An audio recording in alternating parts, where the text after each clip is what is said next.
you guys don't know who Jordan Peterson is, right? He's someone that's been more and more biblically curious, more and more leaning into not just, I would say, Christian themes, but the truthness of them, right? And then John Lennox, brilliant apologist, does an amazing job. And really, you should watch this whole discussion that they had together. But I wanted to highlight Wise Disciples' reaction to this, because he actually had a really, really, really, really good reaction that kind of glues all of this, okay?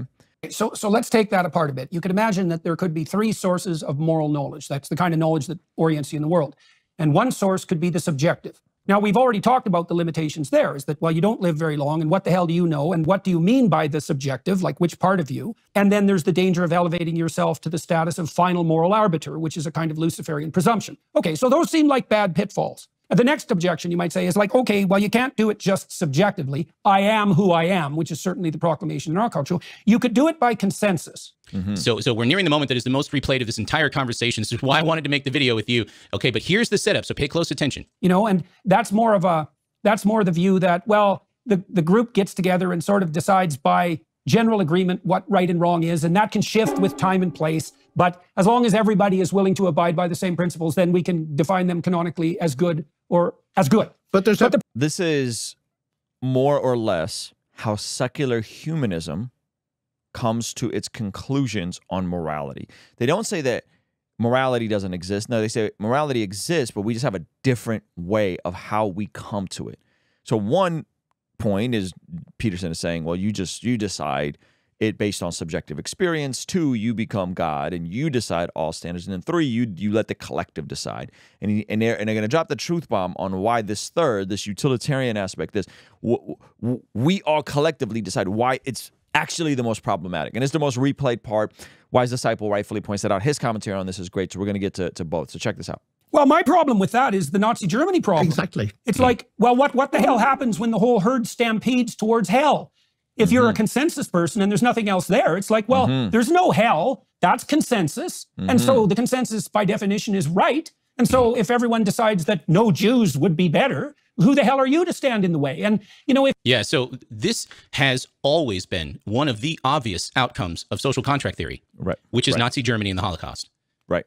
And what is the response from the social contract theory folks whenever Christians bring this up? They all of a sudden flip and become objective moralists. They all of a sudden secretly sneak in some axiomatic objective moral values into the system in order to get it up and running, and then they want to back off and do social contract theory the rest of the time. There is no logically consistent answer for someone who says morality is purely subjective and wants to adopt social contract theory.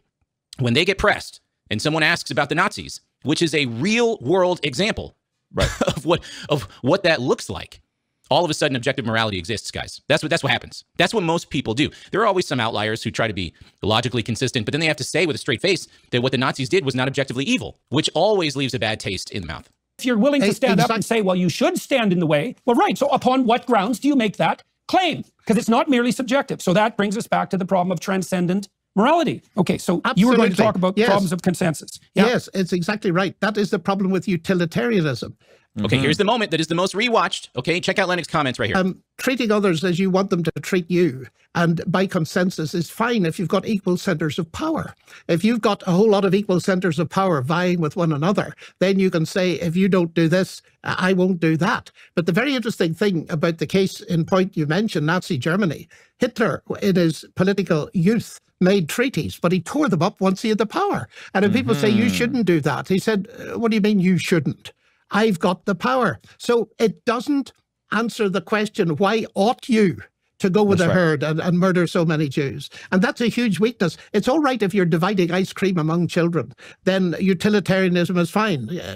Give an equal amount to all of them or you'll be in trouble. But at the higher level, it's shot through with this problem of the total absence of any transcendence. The oughtness has to come from above. I don't know if a lot of folks appreciate what just happened in the span of like 60 to 80 seconds right there. What Lennox just said, which is so profound, is essentially this. If you try to scratch beneath the surface in order to determine why social contract theory is horrifically flawed, you'll get to might makes right, which is what they were talking about just a moment ago. You know, I have the power, Hitler, all that. That's might makes right, okay? Might makes right alone should be a powerful talking point to undercut social contract theory. That's what he's, again, the whole thing about equal but separate spheres of power, that's what he's referring to. You know, these equal but separate spheres, they need to exist in order for one sphere not to get power hungry and take over the other spheres, which is exactly human nature for folks to do, right? Who get power. I grew up hearing absolute power corrupts absolutely. You know, I don't hear that anymore in school, but that's what I heard. Oh, you don't hear that no more by the institutions that have all the power. No, you don't. If you're my age, maybe you can give a like on that. Hitler tore up the agreements that he made with other groups because he had the power. That's might makes right. But it's even worse than that for non-believers. Because the moment you deny transcendence is the moment that you completely erase good and evil in an individual's actions. Let that sink in. It's one thing to use our words and call things good and evil. But most of us don't realize that we're doing that because the words we're using are describing people's actions. That's right. The moment that you remove transcendence, and by that I mean objective moral values and duties, right? That's the Wimling-Craig sort of characterization. Then nothing anyone does has any moral meaning. That means that all of our actions are amoral. They have no morality baked into them at all. But yet for some reason, we walk around in society using moral words. Okay? That means morality only exists in our language. They don't exist in our actions at all if there is no transcendence. Sheesh, man. That's good. That's good. Now, this is why the moral argument, I think, is a good argument, because if there is no objective moral standard, then might is right, and it just becomes, again, utilitarianism. Whoever has the most amount of might gets to decide what is right. And when you remove objective morality, thou shalt not steal, thou shalt not kill, so on and so forth, you then can just, whatever my tribe thinks is right, then that's what we're going to do. We're not going to value human life. We're not going to value people's possessions. We're not going to value on these things, right? So I think it's very, very, very, very brilliantly that they've came to the conclusion that you need transcendence. You need something otherworldly to give the world order. And if you don't have it, then you are just down a crazy, dangerous rabbit hole. And the world is consistently borrowing from God, even in the language of what is right and what is wrong. It's borrowed from right, wrong, good, evil. These are theistic ideas. They are theistic ideas. And when you have, by the way, when you have objective theistic ideas, then you can measure against other ideas that aren't as aligned or clearly forbidden. I'll give you an example. There are certain faith traditions where it's morally okay to beat your wife. That's allowed. And we would know that on an intrinsic level, that's wrong. But in the name of social contract theory, or in the name of tolerance, or in the name of empathy, or in the name of multiculturalism and respecting other people's culture, we let that slide, knowing that it's wrong. You know it's wrong. You know, atheist knows it's wrong on an intrinsic level. And so so you just look at the juxtapose the two different faith traditions. Juxtapose how are women treated in the New Testament, how are women treated in the scriptures, how are women treated in Jesus's ministry, and how are women treated in other parts of the world where Jesus's words and Jesus' ministry aren't as prevalent. And you can come, right? You can come intrinsically to that fact that, oh man, this is so even in the secular humanist view of equality or equal opportunity or equal access, you're still borrowing from the foundations of Christianity. You're still borrowing from the foundations of God. You just don't know it because you take it for granted. You forget that you drive on paved roads with electricity running through the ground or over us, and you just take all of it for granted, not understanding that the entire foundation in the West is a Christian virtue ethic based on theistic absolute truths. So I think that's the part. And notice, coming full circle to what we were talking about earlier, William Lane Craig was deemed beneath Richard Dawkins, not because of actions, but simply because of thoughts and ideas. Think about that for a second. That what is the stuff that people are often getting canceled for? Sometimes, yes, it's egregious, awful things. A lot of times, it's ideas.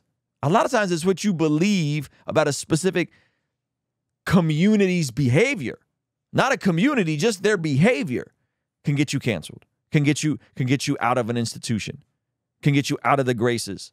These are ideas that the secular humanists go, no, you can't speak about this group like this. You can't poke at this group this way. You can't make a joke about this group this way. To the point where now, you know, when you see the conversation turn into the cultural zeitgeist of comedy now is intentionally responding to this in a very hyperbolic sense, where you have these comedians that are intentionally being edgy, right? Why? It's because of ideas get you canceled. That's crazy to think about. And as far as I know, in Christianity, there seems to be much less of that. We can disagree on ideas. I have Marxist friends that I think hold awful ideas, stupid, terrible ideas, but they're still my friends. I have friends that hold all kinds of bizarre ideas, but they're still my friends. As long as they're not causing harm to me, I'll challenge their ideas, right? So it's interesting when you really think about it. We see, according to the Bible, that prayer is extremely important in terms of us being transformed from the inside out when we get aligned with God's will. For the Christians watching this channel, I want you guys to implement these spiritual disciplines in your day-to-day life. And the only way I've been able to do this consistently is through writing down my prayers in a prayer journal that does a few things. One, it allows me to reflect and come to God humbly and ask Him to move on my behalf. And two, it allows me to document my prayers, which ultimately help me remember the very things that I was praying for and see the hand of God tangibly in my life when He answers them. So I would urge you, consider writing down your prayers. It could be in a blank notebook. It could even be on your phone. Or you could check out the one I personally designed and used from my own quiet time and spiritual discipline that I think will be a huge blessing. It's the exact structure and system that I've used for years to pray and be more consistent in my spiritual disciplines. You can pick yours up today by clicking the link in the pinned comment below. All right, I'll see you over there. Peace.